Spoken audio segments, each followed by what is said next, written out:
कानी बहू। किशोरी लाल जी के बेटे राघव की शादी की बात जगह जगह चल रही थी, लेकिन किशोरी लाल जी को कोई लड़की पसंद ही नहीं आती थी। और उसकी एक ही वजह थी, किशोरी लाल जी का लालची होना। उनको लड़की वालों से मोटा दहेज चाहिए था और इसी चक्कर में एक दिन वो एक बहुत पैसे वाले के घर अपने बेटे का रिश्ता लेकर पहुंचे। उस आदमी का नाम था ओम प्रकाश। देखिए किशोरी लाल जी, मेरी एक ही बेटी है और मेरी सारी संपत्ति जायदाद सब कुछ मेरी बेटी नैना का ही है। पापा, नाम से लगता है बहुत खूबसूरत होगी। कितना अच्छा नाम है ना, नैना। ओ, वैसे बात तो सही है आपकी। अब इतना पैसा है, जमीन जायदाद है, इकलौती बेटी, आप भी क्या करेंगे? सब कुछ उसे ही देंगे ना। बिल्कुल ठीक पहचाना आपने। बस बेटी की शादी और सारी जायदाद उसके नाम। पापा, बिना देखे हाँ कर दीजिए ना। इतना अच्छा रिश्ता फिर कहाँ मिलेगा? माला माल हो जाएंगे हम। मैं अपनी बेटी को बुलाता हूँ। अरे नहीं नहीं नहीं नहीं, आपकी बेटी का नाम नैना है, सुनकर ही लगता है बहुत सुंदर होगी। रहने दीजिए अंकल, मैं तो आपकी बेटी के नाम से ही इतना खुश हो गया हूँ कि उसे बिना देखे शादी करने को तैयार हूँ। अब तो मैं उसका चेहरा सीधे शादी के बाद ही देखूंगा। और इस तरह राघव नैना का चेहरा नहीं देखता और उससे शादी कर लेता है। शादी के बाद अपनी सुहाग रात पर जब राघव नैना का घूंघट उठाकर देखता है तो नैना की आंखें बंद थी। कितनी खूबसूरत हो तुम नैना, जरा अपनी आंखें खोलकर मेरी तरफ देखो तो सही। नहीं, मुझे शर्म आती है। अरे, मैंने तुम्हें शादी से पहले भी नहीं देखा, और अब अगर तुम आंखें खोलकर मुझे देखोगी भी नहीं तो मुझे अच्छा कैसे लगेगा? इससे पहले कि नैना अपनी आंखें खोलकर राघव की तरफ देखती, अचानक से लाइट चली गई और राघव नैना को पूरी तरह से देख भी नहीं पाया। अगली सुबह नैना राघव के लिए नाश्ता बनाकर लेकर आई। अरे ये क्या, आधा पराठा सेका हुआ है और आधा बिल्कुल कच्चा। ये तुमने क्या किया नैना? बहू, तुमने क्या आधा पराठा तवे से नीचे लटका कर रखा था, जो आधा सेका है और आधा कच्चा? मुझे जितना दिखेगा उतना ही तो सीखूंगी ना पापा जी। जहाँ जहाँ मुझे नजर आ रहा था वहाँ मैंने सीख लिया, जहाँ जहाँ नहीं दिखा वहाँ कच्चा रह गया होगा। इसका क्या मतलब है?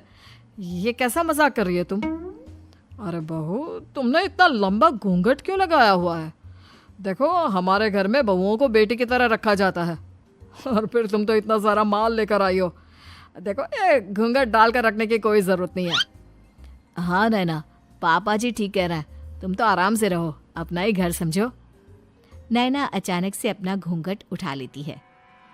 अरे ये क्या पापा, नैना की तो एक आंख फूटी हुई है। नाम से नैना, लेकिन ये तो कानी बहू निकली। मेरे साथ धोखा हुआ है, धोखा। बिना दिखाए अपनी कानी लड़की मेरे संग ब्याह दी। मुझे कानी बीवी नहीं चाहिए। मुझे अभी ओम प्रकाश जी से बात करनी पड़ेगी। आखिर उन्होंने मेरे साथ ऐसा किया क्यों? अरे, आप लोगों ने ही तो पापा से कहा था कि आप लोग शादी से पहले मुझे देखना नहीं चाहते।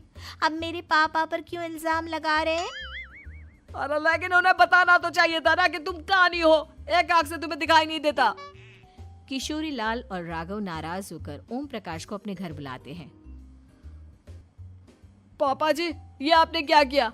शादी से पहले बताया क्यों नहीं कि नैना की आंखों में परेशानी है? अरे, आप ही ने तो लड़की देखने से मना कर दिया था। अरे लेकिन आप बता तो सकते थे। आपको तो हमारी बेटी की प्रॉपर्टी चाहिए थी, वो भी पूरी की पूरी। अब क्या हुआ अगर उसे आधा दिखाई देता है? प्रॉपर्टी तो आपको पूरी मिल गई ना। अरे ये क्या बात हुई? मेरी शादी प्रॉपर्टी से नहीं, आपकी बेटी से हुई है। अब ये तो पहले सोचना चाहिए था, तब तो मेरी प्रॉपर्टी देखकर तुम्हारी जुबान लप लपा रही थी। लेकिन मैं कानी लड़की को अपनी बीवी बनाकर नहीं रख सकता। पापा, कुछ करिए ना आप। हाँ, करता हूँ। देखिए ओम प्रकाश जी, आप हमारे साथ ऐसा नहीं कर सकते। और तुम देखो, अगर तुमने मेरी बेटी से शादी तोड़ी ना, तो जो भी प्रॉपर्टी मैंने तुम्हें दी है वो तो पूरी की पूरी वापस ले ही लूँगा, और आधी प्रॉपर्टी तुम्हारी भी लूँगा। अरे मेरी आधी प्रॉपर्टी भला क्यों लेंगे आप? इसलिए क्योंकि मेरी बेटी को आधा नजर आता है और उसकी नज़र अभी तक तुम्हारी आधी जायदाद पर ही पड़ी है। अब तुम उसे घर से निकालोगे तो कुछ तो लेकर जाएगी ना। और अगर हम आपकी बेटी को अपने घर की बहू बना कर रखे तो?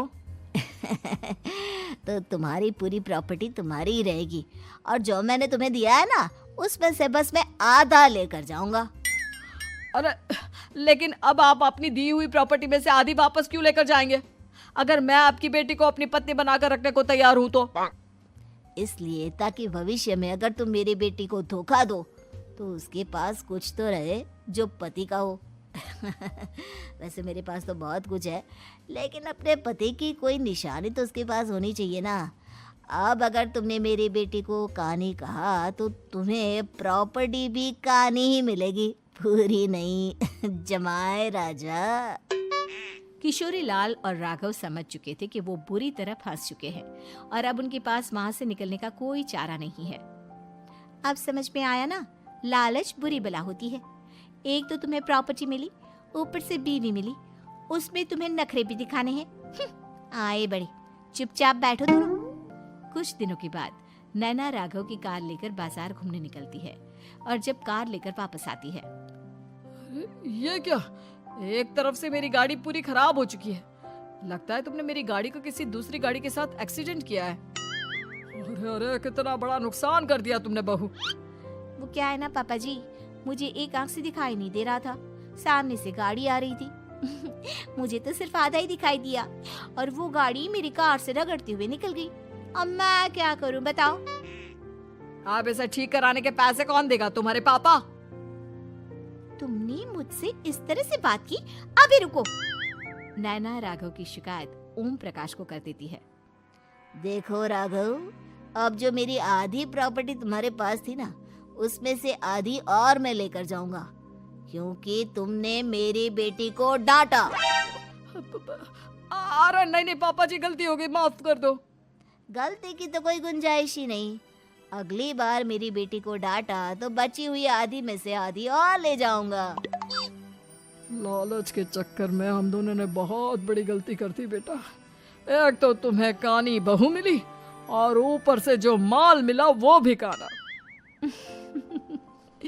इस तरह राघव की हर एक गलती पर ओम प्रकाश उसकी प्रॉपर्टी का आधा आधा हिस्सा लेकर अपना सारा माल वापस ले गया और राघव को कानी बीवी से काम चलाना पड़ा। भाई लालच वाकई में बुरी बला है।